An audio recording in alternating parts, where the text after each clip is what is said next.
पूर्ण परमात्मा पाप कर्म दंड को भी काट सकता है। अभी तक जिस भी संत व महापुरुष से मिले, उन्होंने यही बताया कि पाप कर्म फल भोगने से ही समाप्त होगा। वो प्रभु कौन है जो पाप कर्म को काट देता है, वो काल के बंधन से छुड़वा देता है। उसका क्या नाम है, पूजा की विधि क्या है? कृपया अवश्य सुनिए जगत गुरु तत्वदर्शी संत रामपाल जी महाराज के अमृत वचन।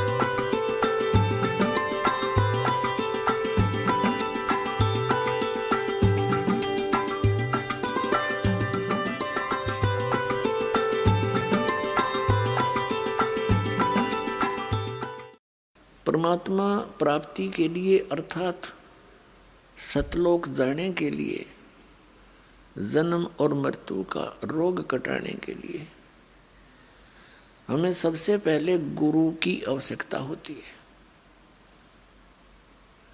और गुरु कैसा हो, उसके लक्षण क्या हैं, सतगुरु कैसा हो, तो वो गुरु वो होता है, कहते हैं सतगुरु के लक्षण कहूं, मधुरे बैन विनोद, 4 वेद 6 शास्त्र वो कहे 18 बोध। पहली तो ये पहचान बताई है कि वो सतगुरु जो होगा वो ऐसे आनंददायक वचन कहेगा जो आत्मा को सुहावेंगे। क्योंकि मन को तो अच्छी लगती है रागनी गाना, फिल्मी बकवाद्य या इधर उधर के चुटकुले, लेकिन आत्मा को परमात्मा की कथा सुहाया करे वो अच्छी लगती है। तो सतगुरु जो होते हैं वो आत्मा की खुराक देते हैं, मन की खुराक बंद करते हैं। सतगुरु के लक्षण कहूं, मधुरे बैन विनोद और 4 वेद 6 शास्त्र वो कहे 18 बोध, यानी वो सभी सदग्रंथों का ज्ञाता होता है। और सतगुरु जो है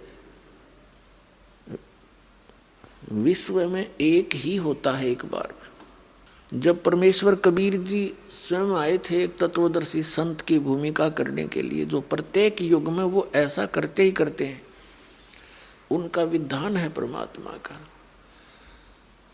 कबीर साहब कहते हैं, सतयुग में सत सुकृत कह टेरा, त्रेता नाम मुनींदर मेरा, द्वापर में करुणा में कहाया, कलयुग नाम कबीर दराया। चारों युग में परमात्मा आए हैं। सतयुग में सत सुकृत नाम था दाता का, त्रेता में मुनींदर ऋषि के नाम से प्रकट थे, द्वापर में करुणा में नाम से वो मालिक आए थे, और कलयुग में अपने वास्तविक नाम कबीर नाम से आते हैं। ये उनका रियल नेम है। तो ये परमात्मा प्रत्येक युग में आते हैं और प्रत्येक युग में ही ऐसी लीला करते हैं जैसी इस कलयुग में की थी। एक सरोवर के अंदर कमल के फूल के ऊपर एक शिशु रूप धारण करके ये परमात्मा विराजमान होते हैं। प्रत्येक युग में ऐसी ही लीला करते हैं। फिर वहाँ से उनका पूर्व संस्कार कोई मालिक का बनाया हुआ होता है। पुण्यात्माएं जो निसंतान होते हैं और वो पुत्र की चाह में ले जाते हैं उठा करके, फिर धीरे धीरे लीला में शरीर से बड़े होते हैं और छोटी ही आयु में वो परमात्मा अपने यथार्थ ज्ञान का प्रचार करते हैं और बड़े बड़े विद्वानों के छक्के छुड़ा देते हैं। तो उस परमेश्वर ने आके हमें ज्ञान दिया है क्या बताया है कि परमात्मा पाने के लिए आप जी को सबसे पहले गुरु की आवश्यकता पड़ती है। किसी भी सदग्रंथ को आप देख लिए उठा करके, वो संकेत यही करते हैं कि संतों की शरण में जाओ। जैसे श्रीमद् भगवद गीता अध्याय नंबर 4 के श्लोक नंबर 34 में कहा है, अर्जुन कि उस तत्व ज्ञान को जो परमात्मा स्वयं आकर बताते हैं वो तत्व ज्ञान है, उसको तू तत्वदर्शी संतों के पास जाकर समझ।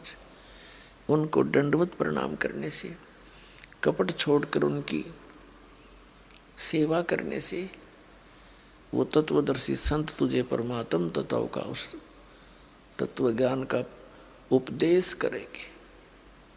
ये दुर्वेद अध्याय नंबर 40 के श्लोक नंबर 10 से लेकर 13 तक यही स्पष्ट किया है कि इस परमात्मा के विषय में कोई तो जन्म लेकर उत्पन्न होने वाला अवतार रूप में मानता है, जैसे श्री राम और श्री कृष्ण,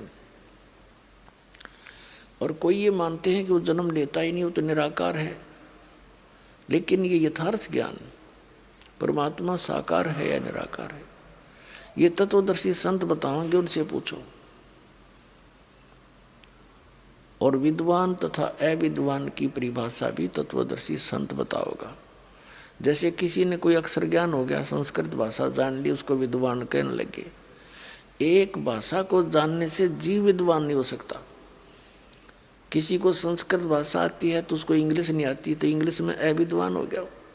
किसी को इंग्लिश आती है तो संस्कृत नहीं आती, किसी को संस्कृत इंग्लिश दोनों आती है तो उसको पंजाबी नहीं आती और तेलुगु नहीं आती, तो विद्वान काहे कह रहा? तो कहते हैं केवल अक्षर ज्ञान से विद्वान और अविद्वान नहीं होते, कि जिसको अक्षर ज्ञान होगा उसको तुम विद्वान बोल देते हो, जिसके अक्षर ज्ञान नहीं है उसको तुम अविद्वान कहते हो। विद्वान और अविद्वान की परिभाषा भी वो संत बताओगा। तो क्या बताया है? चारों युग में संत पुकारे, को के कहा हम हेल रे, हीरे माणिक मोती बरसे, ये जग चुगता ढेल रे। क्या बताते हैं कि सतगुरु पूर्ण संत की शरण में जाने से आपको लाभ होगा, अन्यथा ये जीवन आपका नष्ट हो रहा है। क्या बताते हैं? और बात तेरे काम न आवे, संतों शरण लाग रे, के सोवे गफलत में बंदे, जाग जाग नर जाग रे, जाग जाग नर जाग रे। और बात तेरे काम न आवे, संतों शरण लाग रे, के सोवे गफलत में बंदे, जाग जाग नर जाग रे, जाग जाग नर जाग रे। भाई उठ सवेरे उका वर लिया, के जाग्या नर भाग रे। उठ सवेरे हुक्का वर लिया, क्या जाग्या नर भाग रे। सुक्रम करा ना करी रे बंदगी, ये फुटे तेरे बाग रे, फुटे तेरे बाग रे। और बात तेरे काम न आवे, संतों शरण लाग रे, के सोवे गफलत में बंदे, जाग जाग नर जाग रे, जाग जाग नर जाग रे। तन सराय में जीव मुसाफिर, करता रहे दिमाग रे। रात बसेरा कर ले डेरा, चले सवेरा त्याग रे, चले सवेरा त्याग रे। और बात तेरे काम न आवे, संतों शरण लाग रे, के सोवे गफलत में बंदे, जाग जाग नर जाग रे, जाग जाग नर जाग रे। उमदा चोला बण्या अनमोला, लगे दाग पे दाग रे। 2 दिन की गुजरान जगत में, क्यों जले बिरानी आग रे, जले बिरानी आग रे। और बात तेरे काम न आवे, संतों शरण लाग रे। के सोवे गफलत में बंदे, जाग जाग नर जाग रे, जाग जाग नर जाग रे। कुबद का चढ़ी चडरी चत पे, तू ओया मनुष्य से नाग रे। कुबद का चढ़ी चडरी चत पे, तू होया मनुष्य ते नाग रे। सूझे नहीं सजन सुख सागर, बिना प्रेम बैराग रे, बिना प्रेम बैराग रे। और बात तेरे काम न आवे, संतों शरण लाग रे। के सोवे गफलत में बंदे, जाग जाग नर जाग रे। भाई हर सुमरे सो हंस कवावे, ये कमी क्रोधी कागरे। हर सुमरे सो हंस कवावे, ये कमी क्रोधी कागरे। बौरा न भर में विष के वन में, चल बेगमपुर बाग रे, चल बेगमपुर बाग रे। और बात तेरे काम न आवे, संतों शरण लाग रे। के सोवे गफलत में बंदे, जाग जाग नर जाग रे, जाग जाग नर जाग रे। भाई शब्द सैन सतगुरु की पहचानी, पाया अटल सुहाग रे। शब्द सैन सतगुरु की पहचानी, पाया अटल सुहाग रे। नितानंद महबूब गुमानी, परगट्य पूर्ण भाग रे, परगट्य पूर्ण भाग रे। और बात तेरे काम न आवे, संतों शरण लाग रे। के सोवे गफलत में बंदे, जाग जाग नर जाग रे। अब इस शब्द के माध्यम से, वैसे तो यह परमात्मा कबीर जी का शब्द है, फिर भी हमने इसके अंदर क्या संदेश दिया है इस पर ध्यान देना है। क्या बताते हैं कि एक तो जागना होता है नींद से, जो शाम ने सो गया सुबह उठ लिया, तो उस नींद से भी जब उठते हो, उठते ही क्या करते हैं, कोई बीड़ी लाओगा, कोई होक्का भरन चलेगा, कहते हैं फिर क्या जाग गया, उठ सवेरे होक्का भर लिया। इस शरीर के अंदर, हमारे इस शरीर के अंदर कमल बने हुए हैं। कमल रीढ़ की हड्डी जो है, बैकबोन जिसे कहते हैं, इसके अंदर की तरफ ऐसे कमल चक्कर बने हुए हैं। और उनके अंदर उन भगवानों का संबंध है, यहाँ के प्रधानों का। जैसे सबसे नीचे जो मूल कमल है, उसमें गणेश जी का कनेक्शन है उसके लोक से।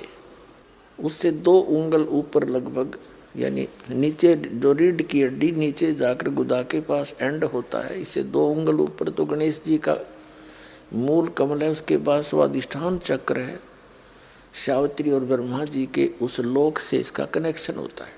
और फिर नाभि के सामने नाभि कमल है, बैक में, बैकबोन के अंदर की साइड में, नाभि के सामने। तो उसमें विष्णु और लक्ष्मी जी का निवास है, यानी उनके लोक से वो कनेक्टेड है सबका, ऐसे तार से कनेक्टेड है सब जितने भी प्राणी मनुष्य शरीरधारी हैं। और हृदय कमल हम दोनों सतनों के बीच में जो स्थान है वो बैकबोन रीढ़ की हड्डी के अंदर की तरफ, यानी ये तो एक निशान है कि यहाँ है वो, इसको हृदय मध्य का कमल कहते हैं। इसमें शिव और पार्वती जी का वो लोक है, उससे संबंध है इसका। और कंठ कमल में ये कंठ है, इसके यहाँ पर जहाँ ये थोड़ी सी बैंड होती है रीढ़ की हड्डी, इसके अंदर की साइड में इसका दुर्गा जी का कमल है, उसके लोक से कनेक्शन है। आगे त्रिकुटी कमल है, सहस्रार कमल है। तो इस प्रकार अब क्या बताते हैं, जैसे जो हुक्का पीते हैं तो इस शरीर के अंदर उन कमलों में जैसे ये धुआं ऑक्सीजन के स्थान पर कार्बन डाइऑक्साइड है, और इसका इस सारे शरीर में प्राणों से ही ये सब क्रियाएं हो रही हैं, श्वास इस वायु से। तो ये वायु के अंदर मिलकर इन कमलों के अंदर जाकर के ये अपनी दुर्गंध छोड़ता है, और उस दुर्गंध का कुछ अंश उन भगवानों के लोकों में जाता है जहाँ वो विराजमान है। तो इस प्रकार परमात्मा ने बताया है कि वो जो व्यक्ति हुक्का पीते हैं, शराब पीते हैं, या कोई सिगरेट पीते हैं, तम्बाकू सेवन करते हैं, तो उनका जो असर है इस शरीर के अंदर विद्यमान उन शक्तियों पर भी पड़ता है, वो बहुत दुखी होते हैं इनसे। तो परमात्मा कहते हैं उठ सुबेरे उका इसके अंदर धुआं ठोक दिया, जैसे आपका कोई रिलेटिव आ रहा हो किसी कमरे में और उसको बैठा रखा हो कमरे में, और उसमें फिर जाके एक हुपला फोड़ के गोसा और उसमें धुआं सलगा दे और कवाड़ दे बंद करे, वो क्या कहेगा तुम्हारी तरह, अच्छे मूर्ख रहे, मेरा दम घोट दिया इन्होंने। तो इसी प्रकार ये हमारे भगवान जो यहाँ के जो प्रधान हैं शरीर में विद्यमान है। कहते हैं सुकर्म किया ना करी बंदगी, ना भगवान का नाम लिया, ना कोई शुभ कर्म किया, उठते धुआं ठोक दिया शरीर में, फूटे तेरे भाग रे। फिर बताते हैं कि तन सराय में जीव मुसाफिर। अब दूसरा जागना क्या है, ये तो एक इस निंद्रा से जागा, शाम न सो गया सुबह जाग गया। दूसरी नींद में हम सोए पड़े हैं, मोह ममता की अज्ञान अंधेरे में, मोह ममता की निंद्रा में हम गहरे सोए पड़े हैं। उसको जगाते हुए कहते हैं कि इस तन सराय में जीव मुसाफिर यू करता रहे दिमाग रे, रात बसेरा कर ले डेरा, चले सुबेरा त्याग रे। ये शरीर जो आपको मिला है ये समझ लो एक धर्मशाला है ये, या सराय है। और ये सराय आपको मिली किस लिए थी?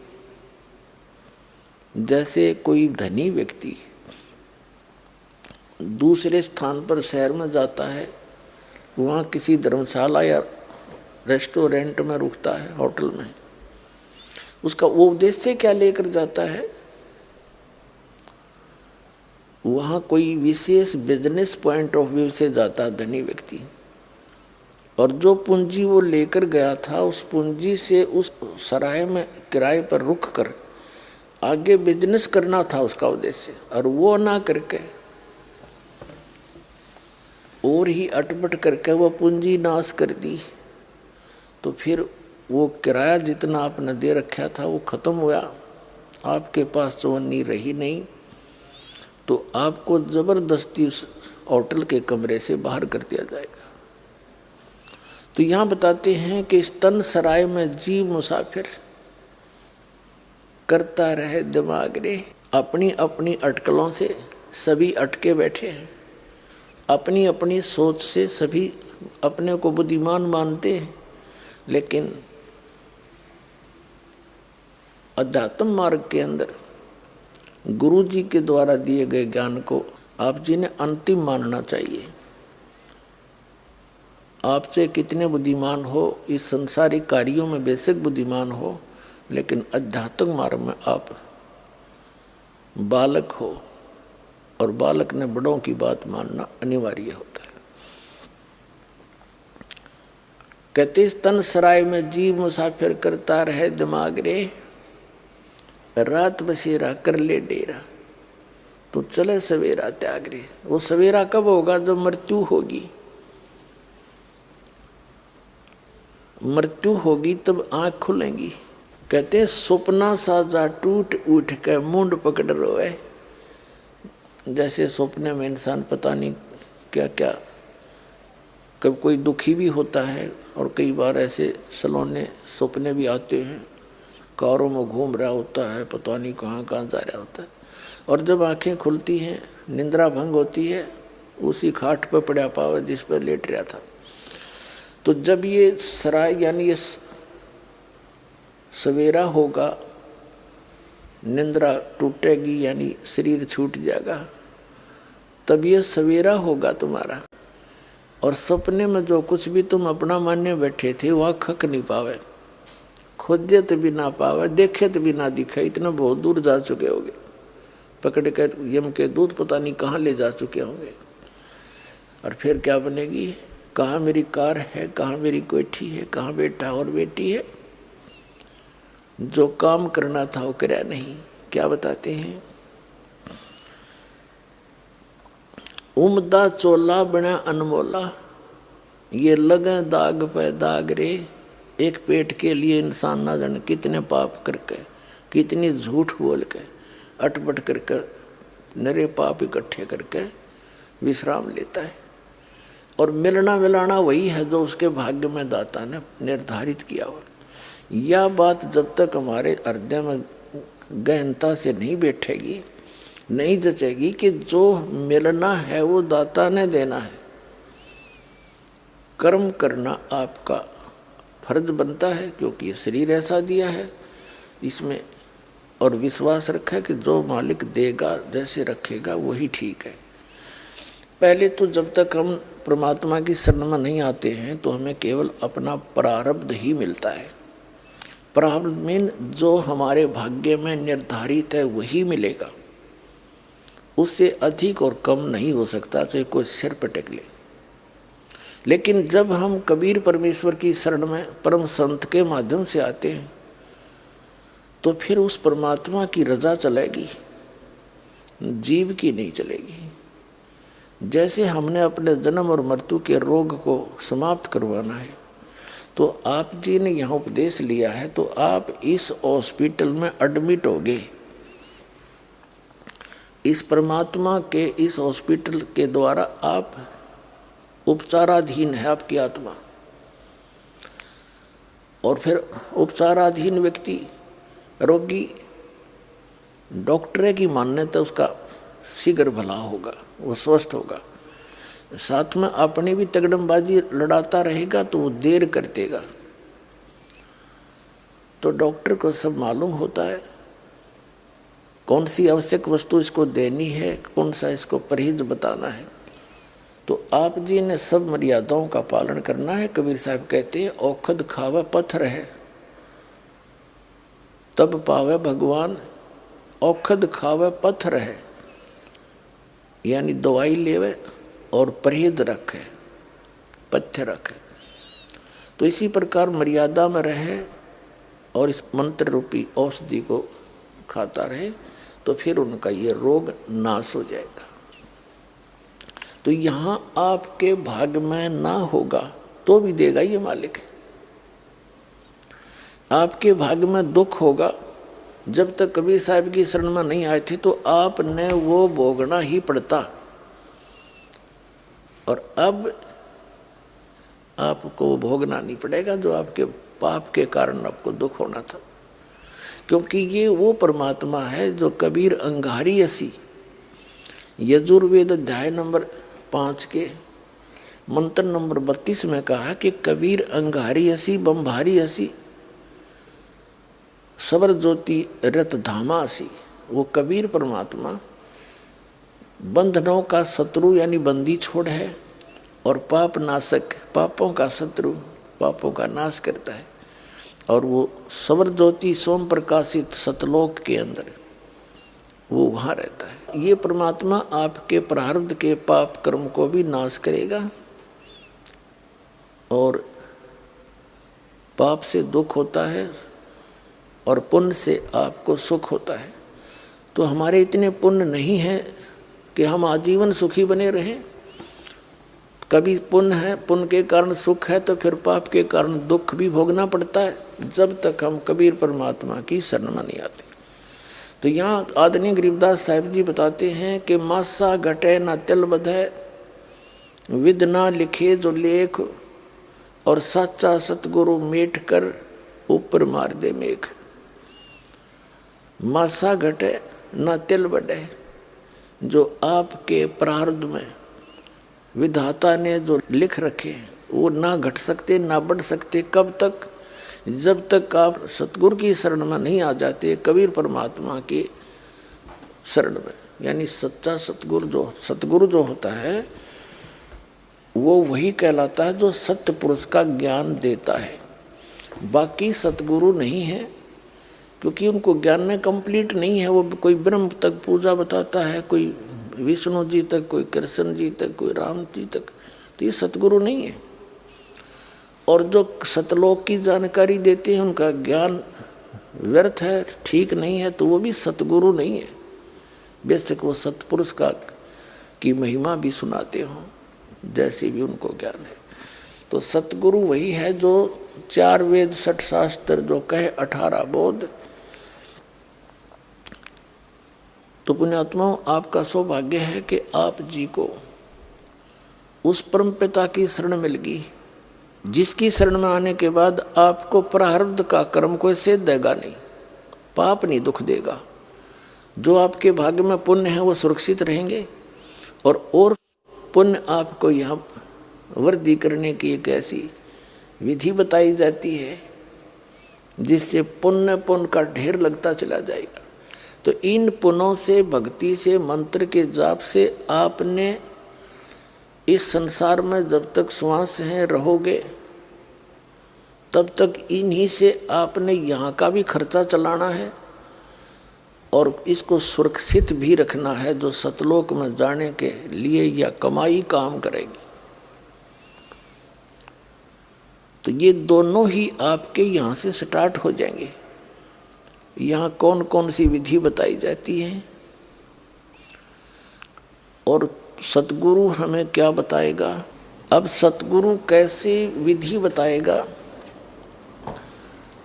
अब कबीर परमात्मा ने क्या बताया है, जग सारा रोगिया रे, जिन सतगुरु वैद न जाण्या, जग सारा रोगिया रे, जग सारा रोगिया रे, जिन सतगुरु वैद न जाण्या, जग सारा रोगिया रे।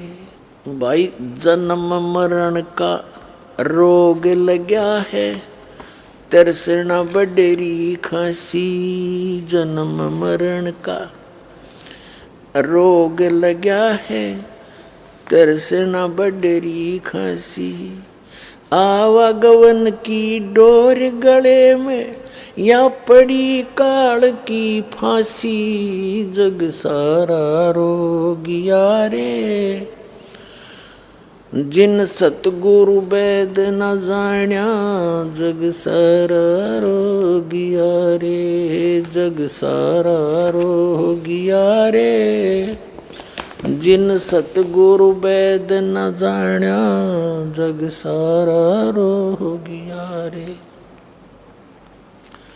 भाई साचा सतगुरु कोई न पूजे, इन झूठों जगपतियासी, साचा सतगुरु कोई न पूजे, इन झूठों जगपतियासी, अंधे की बाँ गई अंधे ने, ये मार्ग कौन बतासी जग सारा रोगिया रे, जिन सतगुरु वेद न जाण्या जग सारा रोगिया रे, जग सारा रोगिया रे, जिन सतगुरु वेद न जाण्या जग सारा रोगिया रे। भाई देखा देखी गुरु से बन गे, किया न तत्व विचारा। देखा देखी गुरु से बन गे, किया न तत्व विचारा। गुरु से दोनों के सिर पे यू काल ठोके पंजारा, जग सारा रोगिया रे, जिन सतगुरु वेद न जाण्या जग सारा रोगिया रे, जग सारा रोगिया रे, जिन सतगुरु वेद न जाण्या जग। भाई सार शब्द सर जीवन बूटी, गैस गैस अंग लगावे। सार शब्द सर जीवन बूटी, गैस गैस अंग लगावे। कहे कबीर तुम सत कर मानो, ये जन्म मरण मिट जावे, जग सारा रोगिया रे, जिन सतगुरु वेद न जाण्या जग सारा रोगिया रे, जग सारा रोगिया रे, जिन सतगुरु वेद न जाण्या जग सारा रोगिया रे। भाई सार शब्द सर जीवन बूटी, गैस गैस अंग लगावे। सार शब्द सर जीवन बूटी, गैस गैस अंग लगावे। कहे कबीर तुम सत कर मानो, ये जन्म मरण मिट जावे, जग सारा रोगिया रे, जिन सतगुरु वेद न जाण्या जग सारा रोगिया रे, जग सारा रोगिया रे, जिन सतगुरु वेद न जाण्या जग सारा रोगिया रे। अब परमात्मा बताते हैं कि यहाँ सभी जन्म मरण के रोग से ग्रस्त हैं। आप जी श्री विष्णु जी श्री शंकर भगवान जी की पूजा करते थे। इनको अजर अमर मान के ये अज्ञानी गुरु लोग आपको मिसगाइड किए हुए थे। इन भगवानों की पूजा बता के और इनको मृत्युंजय और कालजय, सर्वेश्वर और महेश्वर, सर्व सुखदाई, सब पापों के नाशक बता के ये स्वयं स्वीकार करते हैं कि हमारा जन्म और मृत्यु होता है। हम अविनाशी नहीं हैं, हमारा जन्म और मृत्यु होता है। अपने आत्मा ये दंत कथा तो ये सुनाते सुनाते इन संतों ने बैठाई दिया। श्रद्धालु का स्वभाव होता है, विद्यार्थी होता है, और जिसके पास ये जाता है किसी के भी माध्यम से उस संत की पूरी महिमा उसके चेले द्वारा सुन के ही जाता है। बड़े पहुँचे हुए महात्मा है, फिर उसको शंकाएं नहीं रहती। जो ज्ञान वो देता सारा सर्वधार्य होता है। और भक्तों का एक विशेष स्वभाव होता है, वो ब्लाइंड फेथ करते हैं अपने उस गुरु पर, और ये नकली गुरुओं पर ब्लाइंड फेथ कर लिया और उन्होंने सारे उल्टे पाठ पढ़ा दिए। बताओ, आज तक हमारे हिंदू धर्म के धर्म गुरु जो शंकराचार्य और आचार्य को वहाँ थे, और मंडलेश्वर और ब्राह्मण को वहाँ थे, और चारों वेदों और पुराणों के वो कंठस्थ ज्ञाता कहलाते थे। ये हमें वेदों, पुराणों और गीता का कै खे भी नहीं बता पाए आज तक। तो काय के सतगुरु थे ये? आप भी नरक गए और यजमानों को भी साथ लटका ले गए। अब देखो, आपको दिखाते हैं ब्रह्मा विष्णु महेश क्या बताते हैं अपने विषय में। श्रीमद देवी भागवत यानी श्री देवी पुराण, ये गीता प्रेस गोरखपुर से प्रकाशित है। संपादक हनुमान प्रसाद पोदार, चिमनलाल गोस्वामी, और ये प्रकाशक में मुद्रक हैं गीता प्रेस गोरखपुर, गोविंद भवन कार्यालय कोलकाता का संस्थान। ये इनके फोन और फैक्स नंबर है। एक ही थोड़ा सा दिखा देते हैं आपको, सारा काम हल हो जाएगा। 123 पृष्ठ पर 3रा स्कंध। यहाँ विष्णु जी अपनी माता दुर्गा की स्तुति करते हुए कहते हैं, तुम शुद्ध स्वरूपा हो, ये सारा संसार तुम इसे उद्भासित हो रहा है। मैं ब्रह्मा और शंकर हम सभी तुम्हारी कृपा से विद्यमान हैं। हमारा आविर्भाव और तिरोभाव हुआ करता है। आविर्भाव माने जन्म, तिरोभाव माने मृत्यु। हमारा तो जन्म और मृत्यु हुआ करता, केवल तुम ही नित्य हो, जगत जननी हो, प्रकृति और सनातनी देवी हो। भगवान शंकर बोले, देवी यदि महाभाग विष्णु तुम्ही से प्रकट हुए हैं तो उनके बाद उत्पन्न होने वाले ब्रह्मा भी तुम्हारे बालक हुए। फिर मैं तमोगुणी लीला करने वाला शंकर क्या तुम्हारी संतान नहीं हुआ? अर्थात मुझे भी उत्पन्न करने वाली तुम ही हो। सिवे संपूर्ण संसार की सृष्टि करने में तुम बड़ी चतुर हो। इस संसार की सृष्टि, स्थिति और संहार में तुम्हारे गुण सदा समर्थ हैं। उन्हीं तीनों गुणों से उत्पन्न हम यानी ब्रह्मा, विष्णु एवं शंकर नियमानुसार कार्य में तत्पर रहते हैं। इस पवित्र पुराण ने, इस थोड़े से लेख ने 5 बिंदु स्पष्ट कर दिए। नंबर 1 कि ब्रह्मा, विष्णु, महेश नाशवान है, इनकी जन्म और मृत्यु होती है। नंबर 2 दुर्गा को प्रकृति भी कहते हैं। नंबर 3 के रजगुण ब्रह्मा है, सतगुण विष्णु, तमगुण शिव। और नंबर 4 ये कर दिया कि ये केवल नियमित कार्य ही कर सकते हैं, ये ना किसी के संस्कार में कोई वृद्धि कर सकते और ना कम कर सकते। और 5वां ये हो गया कि ये ब्रह्मा, विष्णु, महेश की जननी है या इनकी माँ है। हो गया, ये तो ब्रह्मा, विष्णु, महेश ये तीनों नाशवान हुए, तो ये भी रोगी, जन्म मृत्यु के रोग से ये भी ग्रस्त है। अब इनके पिता हैं ब्रह्म, सरपुरुष, जो श्री कृष्ण जी में प्रवेश करके श्रीमद् भगवद गीता जी का ज्ञान दे रहे। वो क्या बताते हैं अर्जुन?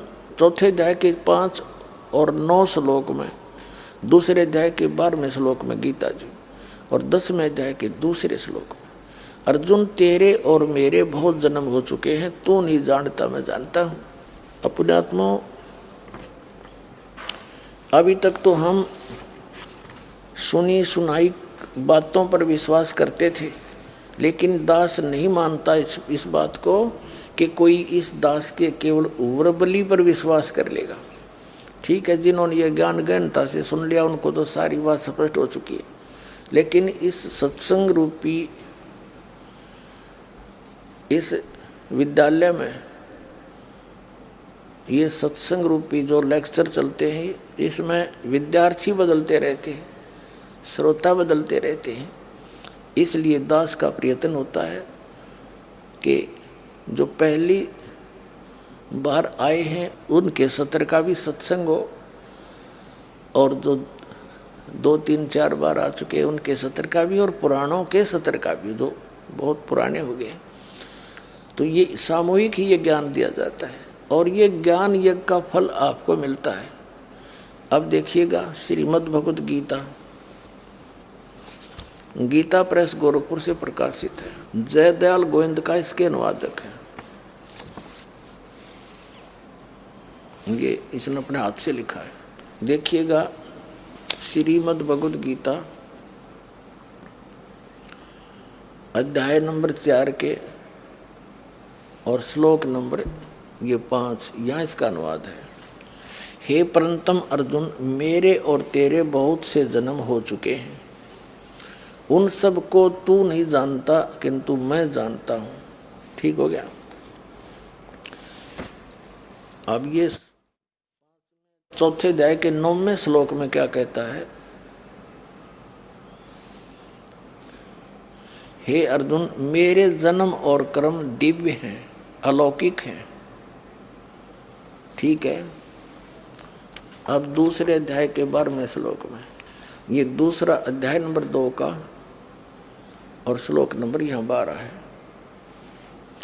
न तो ऐसा ही है कि मैं किसी काल में नहीं था, अथवा तू नहीं था, अथवा ये राजा लोग नहीं थे, और न ही ऐसा है कि इससे आगे हम सभी नहीं रहेंगे। कहने का भाव ये है कि तेरी भी जन्म मृत्यु बनी रहेगी और मेरी भी बनी रहेगी।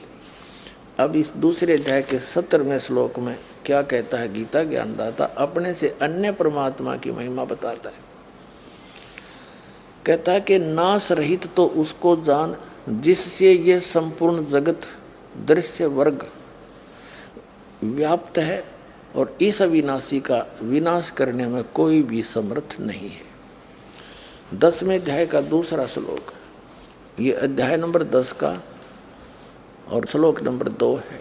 यहीं पर मेरी उत्पत्ति को गीता ज्ञानदाता ब्रह्म कहता है, मेरा जन्म तो हुआ है, मेरी उत्पत्ति को लीला से प्रकट होने से नहीं, मेरी उत्पत्ति को न देवता लोग जानते हैं और न महर्षि ही जानते हैं, क्योंकि मैं सब प्रकार से देवताओं और महर्षियों का भी आदि कारण हूँ। भावार्थ क्या है इस गीता ज्ञानदाता का? कि ये जितने भी इस ब्रह्मांड के अंदर, इसके लोक में 21 ब्रह्मांड में जितने भी ऋषि महर्षि ब्रह्मा विष्णु महेश देवता या जीव हैं,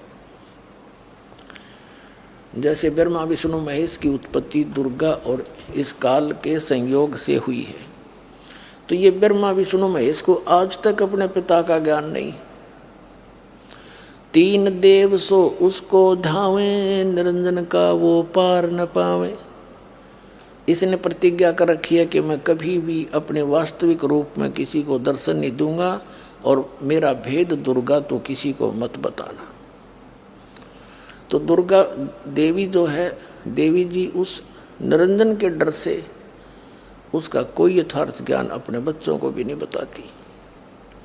ये तो परमात्मा आए, कबीर भगवान जो सबके जनक हैं, जिसने इस निरंजन की भी उत्पत्ति की, ज्योति निरंजन ब्रह्मा विष्णु महेश के पिता की, और दुर्गा की उत्पत्ति उन्हीं से हुई, वो सबके जनक है। उसने आके इनकी जन्म और मृत्यु बताई, इनकी सतिथि बताई, ब्रह्मा विष्णु महेश की सतिथि बताई।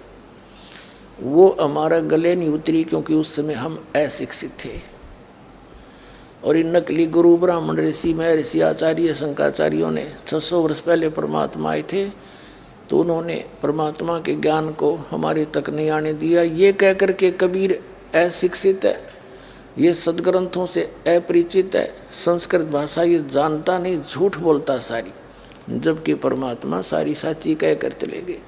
उस समय के लिखे हुए वचन आज सदग्रंथों ने समर्थन किया, जो भगवान बताया करते थे। अब ये सिद्ध हो गया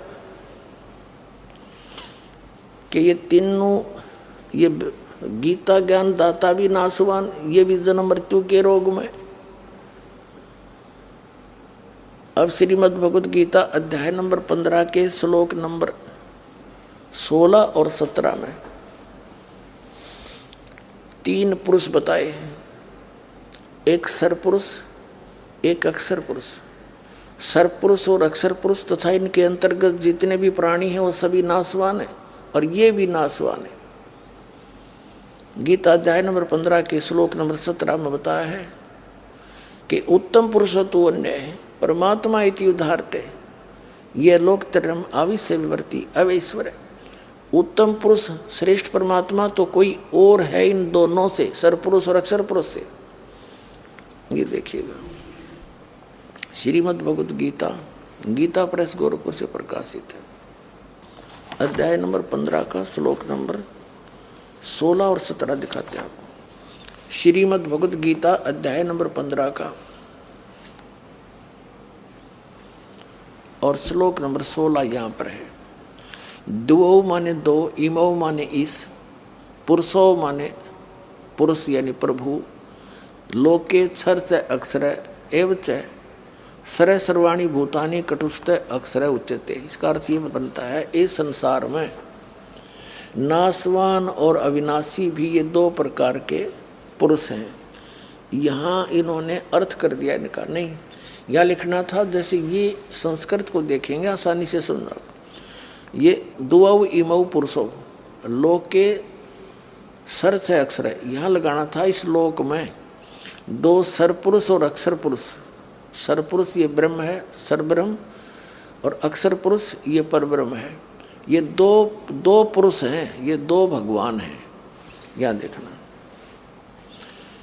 इस संसार में सरपुरुष और अक्षर पुरुष लिखना था यहाँ पर।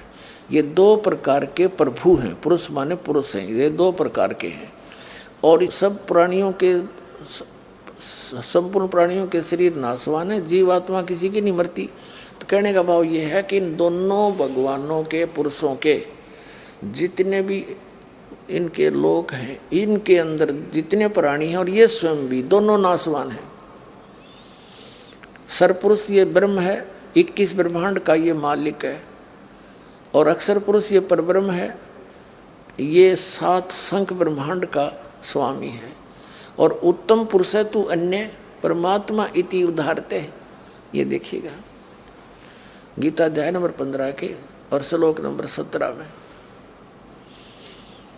ये 17 में उत्तम पुरुष है तू अन्य। उत्तम पुरुष यानी पुरुषोत्तम श्रेष्ठ भगवान तो अन्य है, परमात्मा इति उदाहरते जिसको भगवान कहते हैं। इन दोनों से सरपुरुष और अक्षर पुरुष से तो वो अन्य है, कोई और है जो तीनों लोकों में प्रवेश करके सबका धारण पोषण करता। वो अवय ईश्वर है, अवय माने अविनाशी, अवय अविनाशी। यहाँ देखिएगा उत्तम पुरुष तो अन्य ही है, इन दोनों से भी न्यारा है वो, जो तीनों लोकों में प्रवेश करके सबका धारण पोषण करता है। और वो अविनाशी परमेश्वर परमात्मा कहा गया है। अपने आत्मा गीता ज्ञानदाता कहता है अर्जुन, यदि तूने मेरी शरण में रहना है तो युद्ध भी करना पड़ेगा। 8वें अध्याय के 5 और 7 श्लोक में गीता ज्ञानदाता कहता है कि तू युद्ध भी कर, मेरा स्मरण भी कर, मुझे प्राप्त होगा। लेकिन युद्ध, जहाँ युद्ध करना पड़े फिर वहाँ शांति नहीं हो सकती। इसलिए 8वें अध्याय के 8, 9, 10 श्लोक में कहा कि तू उस परमात्मा की भक्ति, परम अक्षर ब्रह्म की उत्तम पुरुष है तू अन्य, उसकी भक्ति करेगा तो उसको प्राप्त होगा। मेरी भक्ति करेगा तो मुझे प्राप्त होगा। लेकिन मेरी भक्ति करेगा तो युद्ध करना पड़ेगा, शांति नाम की चीज नहीं। 18वें अध्याय के 62वें श्लोक में कहा कि अर्जुन तू सर्वभाव से, गीता जी में कहा है कि सर्वभाव से उस परमेश्वर की शरण में जा, उसकी कृपा से तू परम शांति को और सनातन परम धाम को, सनातन यानी सबसे सदा का रहने वाला शाश्वत स्थान को प्राप्त होगा। 15वें अध्याय के 1 से लेकर 4 में ये स्पष्ट किया है कि ऊपर को जड़, नीचे को तीनों गुण रूपी शाखा वाला यह उल्टा लटका हुआ संसार रूपी वृक्ष है। और जो संत इसके सभी भाग बता देगा, तना कौन है, डार कौन है, शाखा कौन है और जड़ कौन है, कौन भगवान है, तो वो सवेदवित, वो तत्वदर्शी संत है। उसके पश्चात परमेश्वर के उस परम पद की खोज करनी चाहिए जहाँ जाने के बाद साधक कभी लौटकर संसार में नहीं आते। और जिस परमात्मा ने सभी ब्रह्मांडों की रचना की है, जो सबका उत्पादक है, और मैं उसी की शरण में हूँ, उसी की भक्ति करनी चाहिए और किसी की नहीं। स्पष्ट हो गया। अब इनकी थोड़ी सी आयु बताते हैं। जैसे एक ब्रह्मा जी की मृत्यु कैसे होती है, इसका 1000 चतुर्युग का दिन, इतनी ही रात्रि। एक चतुर्युग में कितने वर्ष होते हैं? सतयुग, त्रेता, द्वापर और कलयुग, इन चारों का पीरियड मिला के 43,20,000 वर्ष होते हैं। इसको चतुर्युग बोलते हैं। ऐसे ऐसे 1000, वैसे तो 1008 होते हैं, लेकिन लंब संप मान कर चलते हैं, संख्या बहुत घनी हो जाती है। 1000 चतुर्युग का दिन ब्रह्मा जी का, 1000 चतुर्युग की रात्रि, ऐसे 30 दिन रात का महीना और 12 महीने का एक वर्ष हुआ, और 100 वर्ष की आयु है ब्रह्मा जी की। मृत्यु हुई। फिर इसके बाद विष्णु जी की ब्रह्मा जी से 7 गुना अधिक आयु है, तो 700 यानी इससे 7 गुना होगी, 700 वर्ष हो गए उस प्रकार बने हुए वर्ष। और भगवान शंकर की विष्णु जी से 7 गुना आयु है, और फिर भी मृत्यु होगी। यानी ब्रह्मा जी से 49 गुना हो गया, इतनी लंबी उम्र है, और फिर भी मृत्यु होगी इसकी। इस प्रकार जो शंकर जी तमोगुण मरेंगे, ऐसे ऐसे 70,000 बार ये तमोगुण शंकर जी की मृत्यु हो लेगी। ये क्या करता है काल? जैसे ब्रह्मा की मृत्यु निश्चित, विष्णु की निश्चित, शिव की निश्चित, समय कितना ही हो, उससे पहले ये अपनी पत्नी दुर्गा के संयोग से उन्हीं ऊपर इसने 3 स्थान बना रखे हैं, एक रजोगुण प्रधान, एक सतोगुण प्रधान, एक तमोगुण प्रधान। जैसे एक मकान में 3 कक्ष हों, एक कक्ष के अंदर साधु संत फकीरों के चित्र लगे हों, दूसरे में अश्लील चित्र लगे हों, और तीसरे में देशभक्त शहीदों के चित्र लगे हों। तो जिस भी कक्ष में जैसे चित्र लगे हैं, व्यक्ति का वहाँ वैसा ही मन बन जाता है, वैसी उसकी भावना जब तक उसमें रहेगा, उनके सब चित्रों को, उनको देखकर उनके गुणों को वैसा ही स्वभाव बन जाता है। तो ऐसे ही इसने ऊपर अपने ब्रह्मांड के ऊपरले स्थान पर एक गुप्त स्थान बना रखे हैं। तो वहाँ इसने ऐसे 3 स्थान बना रखे हैं। तो वहाँ दुर्गा को जब ये ब्रह्मा जी की उत्पत्ति करता है नए जीव की, तो दुर्गा को बना लेता है सावित्री रूप, और स्वयं बन जाता है पंचमुखी ब्रह्मा। और फिर उनके संयोग से जो पुत्र होता है वैसे स्वरूप का, वैसे स्वभाव का बन जाता है। फिर उसको कोमा में रखते हैं, ये परवरिश जारी रहती है। ब्रह्मा की मृत्यु होते ही युवा ब्रह्मा को एज इट इज रख देते हैं, और फिर वो नए सिरे से काम संभाल लेता है। ऐसे ही विष्णु जी को तैयार करके रखते हैं। वो विष्णु मर जाता है, वो ब्रह्मा मर जाता है, वो शिव मर जाता है, वो आत्माएं 84 लाख योनियों में चली जाती हैं, और नई अच्छी आत्माओं को, वो पुण्यात्माओं को वहाँ उन पदों पर फिर नियुक्त कर देता अपने पुत्रों के रूप में, अपने इस व्यवस्था को बनाए रखने के लिए। तो 70,000 बार जब यो तमोगुण शिव की मृत्यु हो जाती है, तब एक ब्रह्मांड का पूरा विनाश हो जाता है। उस समय ये काल वहाँ बैठा होता है, इस काल की भी मृत्यु होती है, दुर्गा की भी मृत्यु होती है। सभी ब्रह्मांड में आग लग जाती है और सब जल जाता है। अब तत्व अपनी अपनी स्थिति में भिन्न भिन्न हो जाते हैं। फिर यहाँ से ये ऑटोमेटिक सिस्टम बना रखा है परमात्मा ने इसके लिए।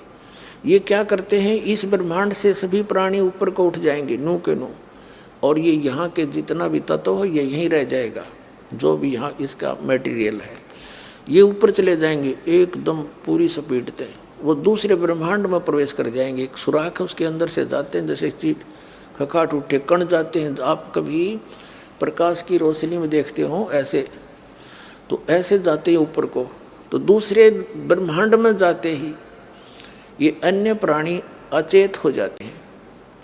और ऐसी सिस्टम बना रखा परमात्मा ने, दुर्गा और इस काल के दोनों के युवा शरीर बन जाते हैं, नए शरीर बन जाते हैं। तो ये फिर अपने संयोग से, अपने वचन से, कुछ अपने मैथुन क्रिया से पुनः फिर दूसरे ब्रह्मांड में सृष्टि रचते हैं, और फिर इसी प्रक्रिया से धीरे धीरे वहाँ पूरा फैल जाता है। तब तक अरबों खरबों वर्षों के बाद नंबर आता है दूसरे ब्रह्मांड का। तब तक इसके अंदर जो भी मटेरियल है एज इट इज रहता है, फिर वो धीरे धीरे प्रकृति के नियम से अपने आप ये सब बनते चले जाते हैं। पृथ्वी बनती है, फिर उसको ऊपर सारी व्यवस्था बनती है। ये इन पर ये वैज्ञानिक माथापच्ची करते रहते हैं, ये दातुम ज्ञान के आसपास भी नहीं पहुंच सकते। तो फिर क्या होता है, इस प्रकार इनकी मृत्यु होती है। तो ये जब 70 ऐसे जो 70,000 बार तमोगुण शिव की मृत्यु के बाद जो एक ब्रह्म मरा, सरपुरुष की मृत्यु हुई, ये एक युग माना जाता है कि इसका अक्षर पुरुष का एक युग हो गया। और ऐसे ऐसे 1000 युग का उस अक्षर पुरुष का दिन, इतनी ही रात्रि, और ऐसे 30 दिन रात का एक महीना, और 12 महीने का उसका एक वर्ष, और 100 वर्ष की आयु उस अक्षर पुरुष की, उसकी भी मृत्यु। अब देखो पुण्यात्मा हो, कितनी लंबी उम्र है उस अक्षर पुरुष की। अपने पास कोई कैलकुलेशन नहीं, सिर्फ इस प्रकार ही ये इसको काउंट किया जा सकता है जैसे दास आपको बता रहा। और फिर उसकी भी मृत्यु। तो यहाँ बताते हैं आदरणीय गरीबदास साहिब जी परमात्मा कबीर जी से प्राप्त ज्ञान के आधार से, एती उम्र बुलंद मरेगा अंतरे, क्योंकि कोई सतगुरु लगे न कान न भेटे वो संतरे। इतनी लंबी भी आयु आपकी हो जाएगी तो भी अंत में मृत्यु होगी। ऐसा क्यों हो रहा है? क्योंकि सतगुरु लगे न कान, यानी सतगुरु के वाणी तेरे कान नाम पड़ी नहीं, और ना भेंटे वो संत रे।